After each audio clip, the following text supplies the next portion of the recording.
Salam sejahtera, terima kasih karena bersama dengan saya di Nazilin Unity Channel. Apa nasib yang akan menimpa bekas Perdana Menteri yang ada di Malaysia ini?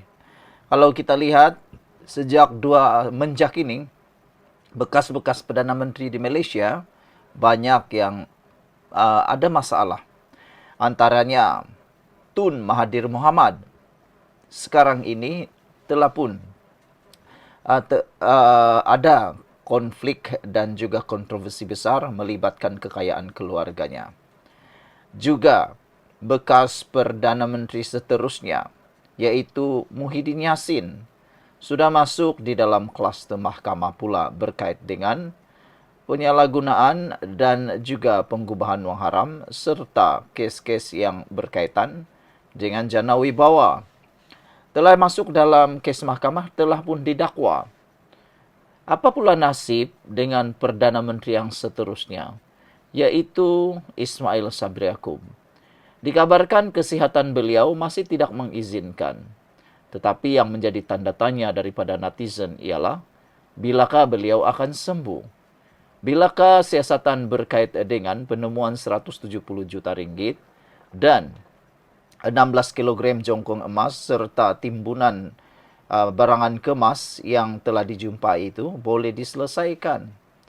Terkini, apa yang paling mengejutkan kita ialah sampaikan SPRM ambil keterangan doktor yang merawat Ismail Sabri untuk mendapatkan kebenaran berkait dengan kesihatan Ismail Sabri Yaakob. Saudara, sebelum kita teruskan ulasan kali ini, selamat berbuka puasa kepada semua. Dan saya ingin kongsi siapa yang ada penyakit gout. Kalau kamu ada penyakit gout, tinggi darah dan kencing manis, tekan bag produk yang ada di video ini sekarang juga, karena dalam bag produk itu ada dijual ubat gout, ubat kencing manis dan ubat darah tinggi. Ubat itu dinyatakan berkesan.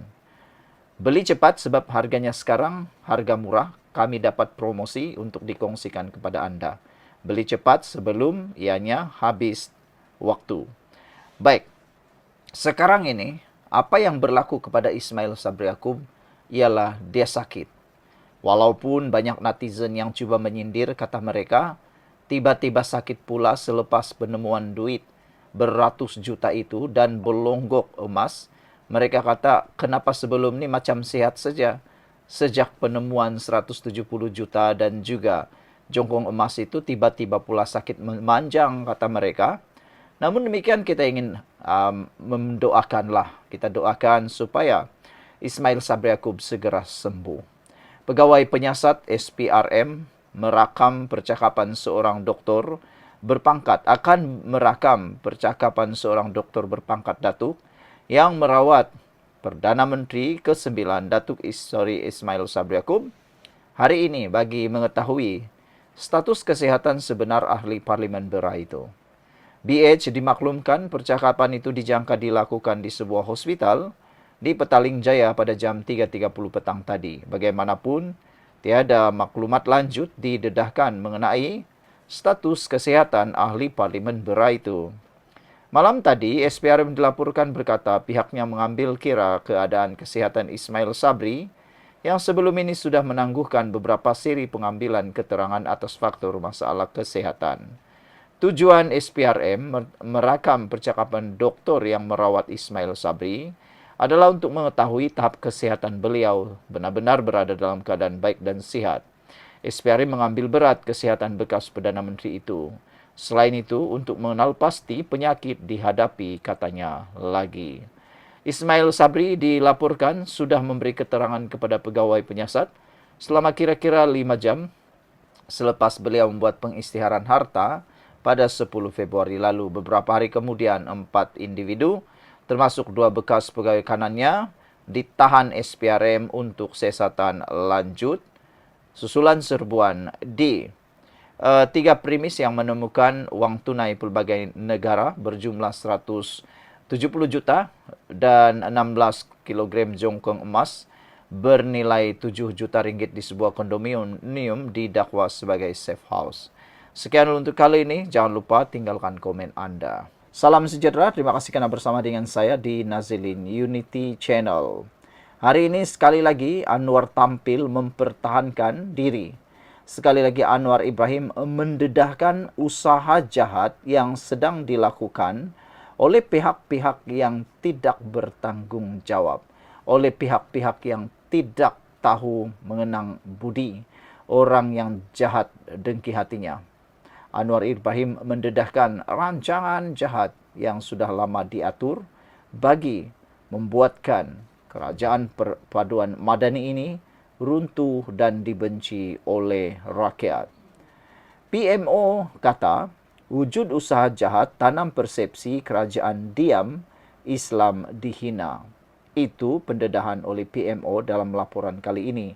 Sebelum kita teruskan ulasan untuk laporan berita hari ini, jangan lupa tekan butang produk yang ada di sini. Siapa yang ada kencing manis, gout, tinggi darah, cepat tekan butang ini karena ada produk yang baik untuk dapat membantu Anda sembuh daripada penyakit gout, kencing manis dan tinggi darah dan penyakit-penyakit yang seumpama dengannya dengan produk yang harganya sekarang ini sangatlah murah. Sepanjang Ramadan, potongan harganya. Cepat beli sebelum menjelang Syawal. Nanti kalau sudah Syawal, nanti susah pula kalau gout datang kan. Jadi lebih baik sediakan payung sebelum hujan supaya nanti hari raya senanglah jalan-jalan. Macam itulah. Oke, terima kasih karena menyokong saya beli produk itu, harganya murah. Kata PMO, wujud usaha jahat tanam persepsi kerajaan diam, Islam dihina. Perdana Menteri Anwar Ibrahim mengingatkan semua pihak agar tidak mengambil kesempatan daripada isu-isu semasa yang melibatkan penghinaan agama untuk membangkitkan lagi sentimen perkauman atau menabur benih kebencian. Setiausaha Akhbar Kanan Perdana Menteri Tunku Nasrul Abaidah berkata, Anwar sedar wujud usaha jahat sesetengah pihak yang berkepentingan yang cuba menanam persepsi double standard atau dua darjat dalam mengambil tindakan terhadap kes-kes tertentu. Ini tuduhan liar yang tidak ada asas sama sekali, kata Anwar.